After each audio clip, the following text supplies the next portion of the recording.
a mature student here in Canada, in my first year, I made some terrible mistakes, money mistakes that cost me not too much, but made my journey very, very stressful. Now looking back, I go like, oh my goodness, what was I thinking? But hey, we live to learn. So today in my video, I am going to share with you 5 money mistakes that I made. I had to learn from it. I am okay, I'm doing better now. So if you're coming in and you get to watch this video, you can take 1 or 2 from it and plan better. If you're already in the system and you're making some of the mistakes that I am going to share, please, it's never too late to go back to your working board or your planning sheet and do the right thing. Trust me, it will save you the stress and it will save you some more money to do other things to make life a bit easier for you over here. So if you're ready, I am ready. Let's get into it. If you run with me, I gotta work for the both of us. I'll put you in the driver's seat. Don't gotta hurry in the name of love. I will be very honest with you on here. Apart from saving culture that I know when it comes to financial education, I did not know much. Back in Ghana, the financial education culture, was not a big deal. Like, you don't have people going about asking, oh, how much do you earn in a year? How much money do you make? It wasn't something that people talk about. You might have an idea or an estimate of what people earn, but it's not like a topic for discussion. Do you get it? But here, everything is open book. People talk about certain things when it comes to filing of taxes. Like, there's a financial culture people do, like every year you have to file for your taxes and everything. Brr. Back in Ghana, I mean, they do that, but who has time for that? Like, it's not a thing. So when I got in here, one of the money mistake I made was I didn't care about filing for tax returns to get, there are benefits to it, to get some few bucks. I didn't see the need for it because, hey, I've lived in my country for how many years, and I mean, I'm okay. I don't need that money for nothing. In my first year, I did not file for my tax returns, and that is me wasting money, because if I had filed for tax returns, I would have at least, gotten some few bucks, and it would have done something. It would have paid my rent for a month. It would have made life a bit easier for me, but I didn't, because I didn't see the need for it. That was me in my first year, because in my mind, it's not really anything important. Why am I going to stress doing all that? The thing is, I made that mistake because I was not interested in knowing what it was about. I didn't even think of how I'm gonna go about it. Fast forward, this year I was able to file for my tax returns, and I got close to $1,000, and I'm like, oh wow.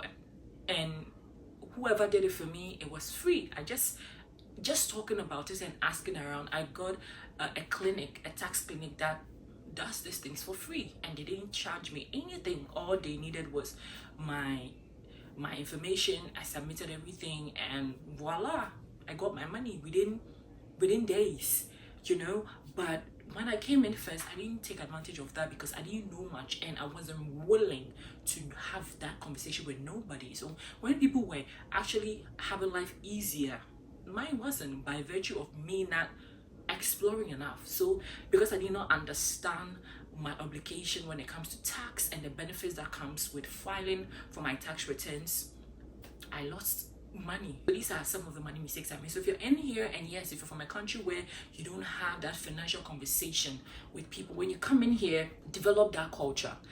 Be curious, know how it works, and position yourself in such a way that you can get the benefits that comes with filing for your tax returns. You take advantage of that. That I didn't do. So to me, that was my first money mistake I made. I was not interested, and that was so bad of me. The second money mistake I made was the fact that I didn't take advantage of anything that came as student discounts. I did not.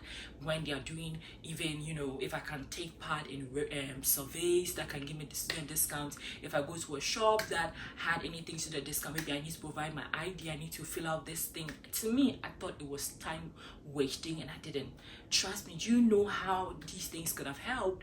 I bought Domino's for months, and I was being charged full price. That they were actually running a promotion back in my school that by virtue of me being a student, you get like half the money off. I didn't know. I knew about it, but I just didn't want to get into it because mine is the student discount. What what is it, how much am I ever going to get? But trust me, it does save you that money for you to do other things. Don't give small money chance. And I feel like that is what the mentality I had, like, is time wasting stuff. But honestly, if I had so many things, if I actually took advantage of so many discounts that came with me being a student in my first year, I wouldn't have been so stressful, you know, in terms of so many other things, you get me? Because I wasn't looking for that kind of information. Nobody told me about it. And later when I heard about it, I realized that, damn, I really missed out, you know? Anything that has student discount written all over it, please take advantage of it, because you might never know. Yes, sometimes we think it's beneath us, but trust me, sometimes if you do win, you do get something out of it, and that money can save you in that moment. And you'll be, even if it's a gift card, because at the end of the day, if you're going to use that money to buy groceries and you're telling you can spend this gift card in Walmart, it's the same thing as you buying groceries, just that this time around, that $80, that $100, it's not your money. See, I live in a student residence, right? And they are always doing one barbecue thing or raffle or one thing for students, and I'm always not taking part of it because it's either I'm working, or to me it's a waste of time. I rather sleep in my room or do something else. When we come in, right, we are fixed on looking for a job, getting a steady income, and studying. You know, that is what we are looking for. So we don't really care about so many things that is happening on the side, like social gatherings, you know, students meet up here and there. We are not interested in those kind of things. But honey, if you come in, just put your ears to the ground. Yes, you might not be interested in these kind of things, but just put your ears to the ground and be open to the information and partake in it if you can, just for shaggy reasons, because you might never know. Check this. I live in a student residence, so most of the time I go into the administrative office, I pay my rent, and I keep it moving. Mostly if you pay online, they add charges to it and everything.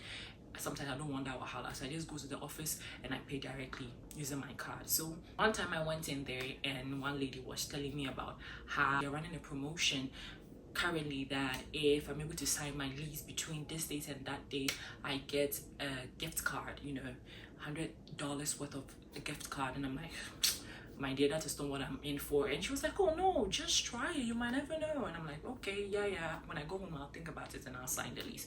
So I signed the lease within that time, but I didn't much attention to it because my mind is on somewhere. I just want to go work, you know. Yeah, bills here, bills there, studying, working, that is all I know.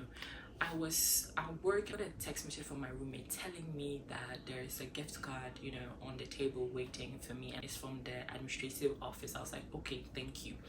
During that time, I had, you know, gotten this my new job, and I was supposed to, you know, buy scraps for myself for this job. I was supposed to provide the uniforms myself, you know. And this gift card, I came in, I had it, right? I threw it out. I was like, I don't need time for this. Later on, I'll figure it out.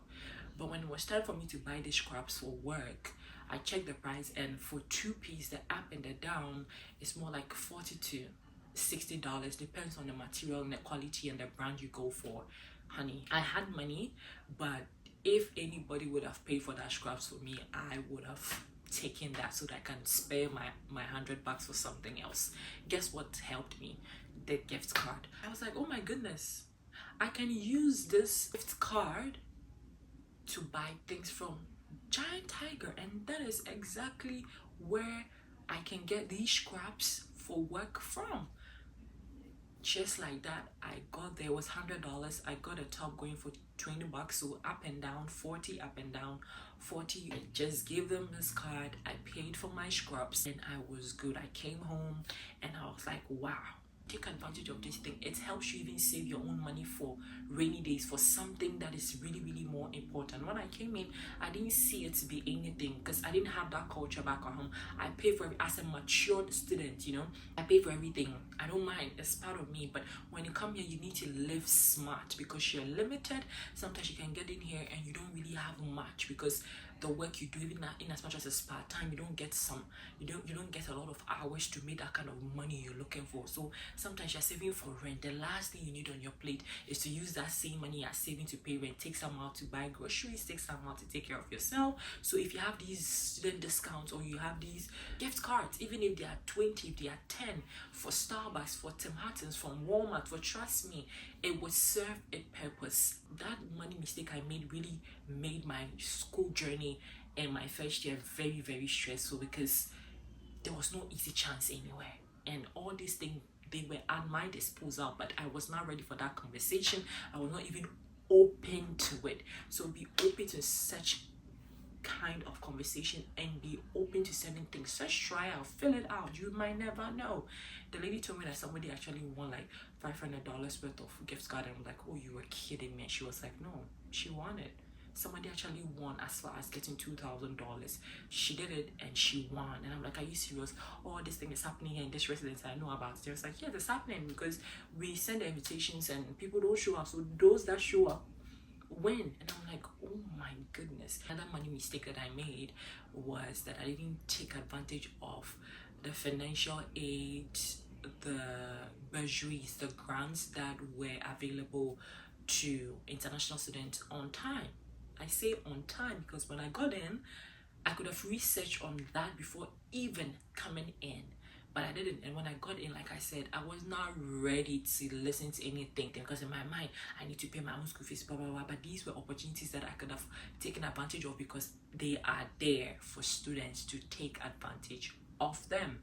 So as you're coming in, please open your mind and open your heart. Have the conversation with people. Having conversation with people and asking for such things, they will direct you and it will be easier. Trust me, when you ask for bursaries and you don't owe school fees, pay that money directly into your account. I did not know that because I wasn't ready to have that conversation with nobody. Even if you've paid your school fees in full, and there are dates up as a student that you can apply for grants, for bursaries, for financial assistance, and you do, and they check your records and you've already paid your school fees, they send that money directly into your account. Honey, people get that money and they buy new phones with it. People get that money and they see, people get that money and have a shopping spree with that because they have it. It makes life easier for you. So imagine that you are in, right? Paid your school fees and everything, but you still, because you're a student here, even if you've paid your school fees, you still need money to survive here. You still need money for accommodation. You need money to feed. You know, things are expensive.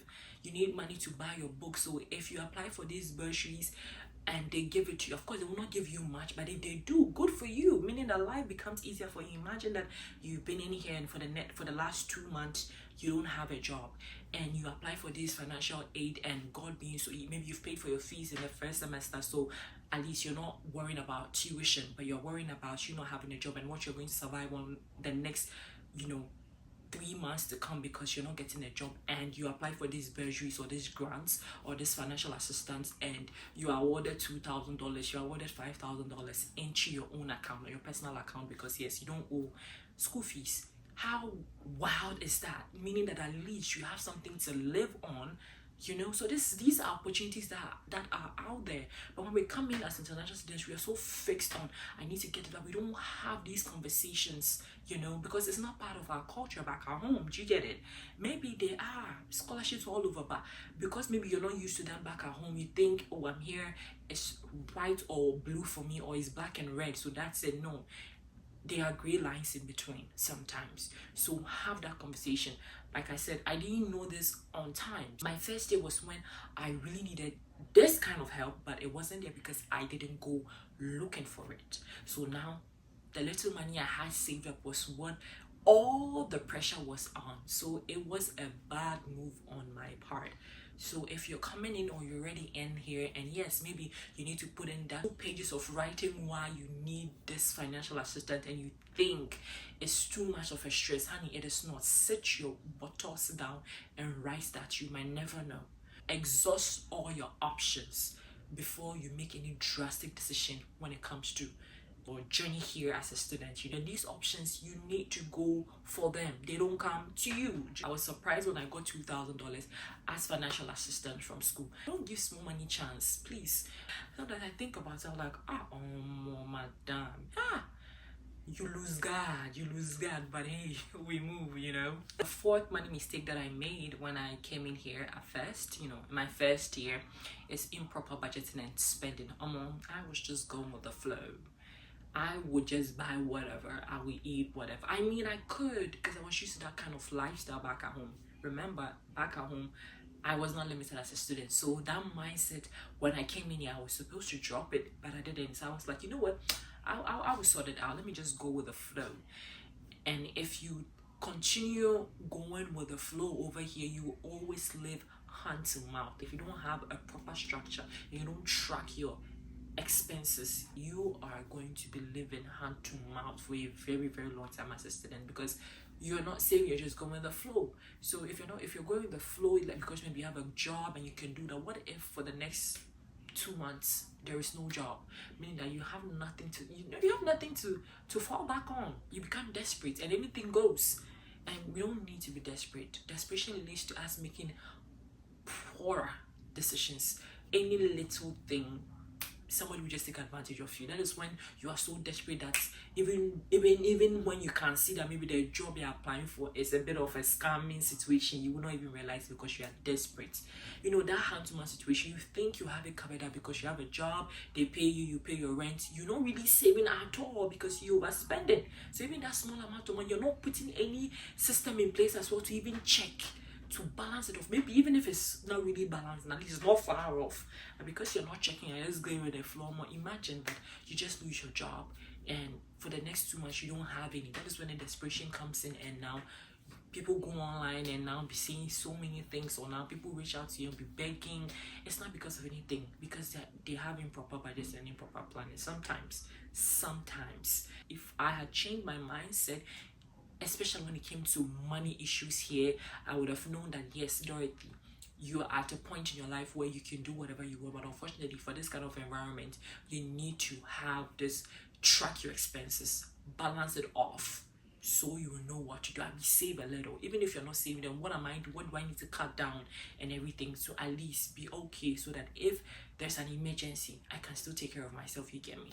So that is one thing I didn't do, and I'm doing it now. Yes, I might not have enough in my savings, but at least I know that I'm not scared. I'm not panicking like how I used to. That if anything should happen to me, at least I know I have $1 or $2 to do one or two. I'm not doing hand to mouth like completely, that today if I should lose my job, I wouldn't know what to do. Yes, I might not know what to do, but at least I'm planning ahead that if I should lose my job, at least for the next 2 months, I should be okay. Before, God forbid, I'm not going to lose my job, but I'm just saying, you know, these are some of the things that you need to start thinking about, and it helps, you know. And that leads me to my fifth money mistake that I made: not being intentional with my spending, and not, you know, having a vision, a financial vision to what I want to do.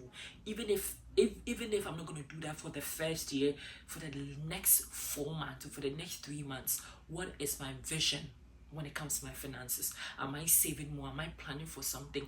What it is? It's not like all I do is to just spend. How are you retaining some of the money? Do you get it? How are you saving up? What are you doing differently that would make you do better than what you did 4 months ago? Now that you plan ahead. I wouldn't wait till I get to a point where now I don't have money to pay my tuition and I need to register. What happened to me my last semester? I don't want to do those mistakes and not being intentional, going with the flow, knowing that going with the flow is not going to give you any money. It is when you're being intentional with your money, you're able to cut down certain things. Yes, I didn't like cooking as such, but when I started, and I didn't want anybody to force me to do what I didn't want to do. But with time, and I understood, as I started tracking my expenses, I told myself that, what am I doing? Then little by little, I started cooking, and not just any kind of things that I know I will eat. I know when I go to Walmart, no frills, I know exactly what I'm buying. I'm not doing it because somebody says I should do it, because sometimes cooking can even be more expensive, because it depends on what you're eating and what you're cooking. Do you get it? So even as well as I'm cooking, I need to be more disciplined to the cooking. What am I eating? It's supposed to be healthy as well. Do you get it? So when I started thinking about that I have to learn. Yes, I want to eat out, but yes, not every day. So put a vision board together, financial vision board kind of.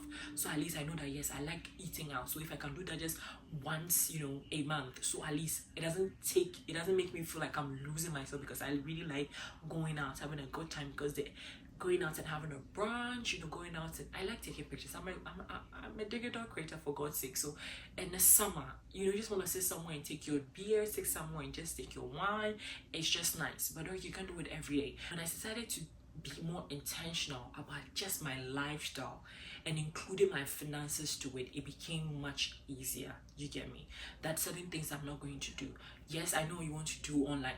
I like buying, I like shopping online, but you know that this particular month you can't do that. Let's look at this month. This is when you shop, you'll be a bit okay. This is when you buy certain things, you should be okay with the money that you have in your account. So when I was a bit intentional, I'm still a work in progress, you know. I wouldn't say I'm an expert to this, but mine is, at least it starts with your mind. If you're able to detect that you have a problem and you're ready to do something about it, and you start with the little steps, you're not doing this to impress anybody, that you're not doing this to get an applause, or you're not doing this to get a pat at the back. You're doing this to make your life a bit easier for you over here, so you can take it like slowly.